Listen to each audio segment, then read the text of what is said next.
On the last video, this slide was cut off. I would like you to try to think about these. If you can answer them, that's fine. You try writing them down. If you are confused by these, you come and see me and we can work through them one at a time. But these are sort of your test if you understand the concept of quantity and rate. Now we're going to move to electric rates.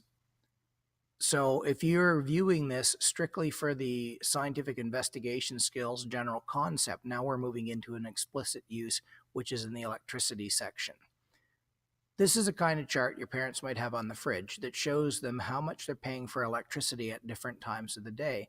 And we can see the units down here are per kilowatt hour. So we have to try to understand what that is, or household electricity makes no sense to anyone, and your attempts to conserve electricity are pointless because you don't understand what it is you're measuring or doing. We can measure water quantity in cups. So the question is there an equivalent to cups of electron? So you're not going to count drops of water in a cup. You're not going to count grains of sugar in a cup of sugar. So has anyone made a bundle for electrons? Yes. 1 cup of electrons is called a Coulomb. Now, when would you need to measure cups of electrons? You guys don't. This is the job of a battery designer or an industrial engineer. No one needs to know how many coulombs are in a device. Most devices just tell you by a percentage, not coulombs. So what we have to do is try to get our brain around a coulomb and begin to understand what it is. And that's just experience. You know the size of a cup of water. But if I said, do you know how big a cubic kilometer of water is, we would have to do some math and examples to put it in scale exactly how big such a thing is. So if you turn on a hairdryer at home on full blast, it's using about 20 coulombs per second. But a 40-watt light bulb in your fridge or on a table lamp is only using a coulomb in about 2 seconds. So you'd be telling people like, oh, shut your light bulb off, you're wasting electricity, but it's only using half a coulomb a second, and a hairdryer is drawing 20 per second. Toasters, ovens will all be about the same. So every time you see the word Coulomb, just change it to cups and you'll get a better understanding.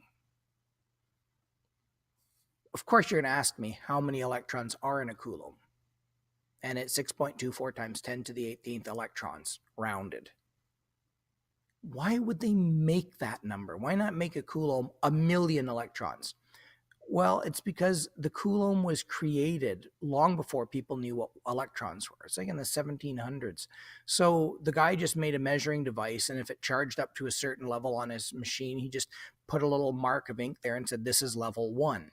And centuries later, somebody decided, when electrons were discovered, to actually calculate how many electrons were in a Coulomb, and it's 6.24 times 10 to the 18th. Another 6 billion billion. So a single coulomb of electricity, like turn your lamp on in your bedroom, count to 2, you've just used up enough electrons to give every human being on planet Earth 6 billion electrons in that one light bulb. So they're pretty small things. This is equivalent to a cup of water. We made cups of water centuries ago. But since we discovered molecules, we now know a cup of water contains 6.6 times 10 to the 24th molecules. Now, what do you want to do? Count atoms of water or molecules of water in a cup? Do you want to count grains of sand or just call them handfuls? This kind of precision is not needed for the consumer. It's needed for the designer. So this is kind of ridiculous. Sweetheart, just like I like it. 24,301.5 grains of sugar for 6.6 times 10 to the 24th molecules of caffeine. You can see why there's a solid reason why cups were invented. You know, he's like, okay, sweetheart, have it your way. 1 cup and 2 lumps. I'll give you 2 lumps if you keep treating me like I'm your servant. Now it becomes very easy to see this in terms of fluid flow. If we look at the quantity in cups, okay, cups of electrons, and a circuit lets 5 cups through in a second, then we can say there's 5 cups per second, or in electrons, 5 coulombs per second. It's quite easy then to visualize what's going on in a circuit when you turn it on. But there's a little trick when measuring fluid flow compared to electric flow. Fluid flow is left in its base units. So you get cups of water per second, liters of water per second. But they did a little sneaky trick. If a cup is quantity and a cup per second is the rate, a Coulomb is the quantity and a Coulomb per second is the rate. That's not hard to understand till they pulled off this trick. They decided to call a Coulomb per second an ampere, another famous French scientist.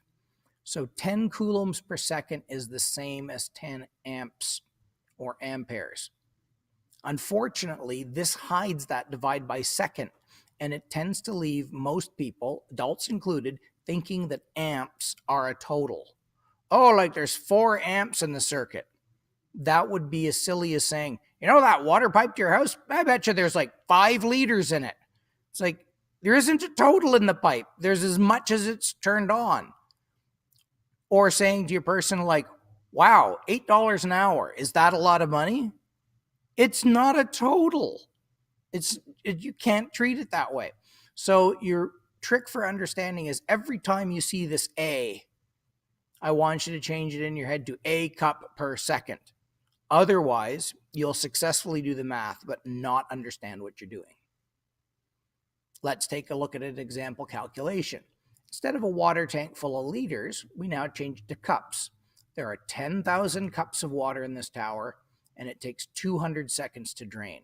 What is the flow rate in this tower? Well, flow is quantity over time, is 10,000 cups of electrons in 200 seconds. This is 50 cups every second. And this sign here is the equivalence one. When I use that, you never ask yourself, how did Coulomb calculate this? I didn't. I'm telling you by definition, this and this are the same thing. 50 cups of electrons per second is 50 amps. Now, is that a lot? Oh, that's quite a bit. That'd light up your toes pretty well if it had the correct voltage. 50 amps is getting up there. The average light bulb in your house, you're talking 1 amp tops, and that's using one of the old school bulbs that gets really hot. 50 amps is about 3 hair dryers on full. So if you want to understand what 50 amps is, take 3 hair dryers, turn them on full, and aim them at your head. You're going to be in discomfort rather quickly. Many arc welders are only around this, so that's a lot of flow. How do I know this? Experience. So the more experience you have, the more these numbers will begin to make common sense.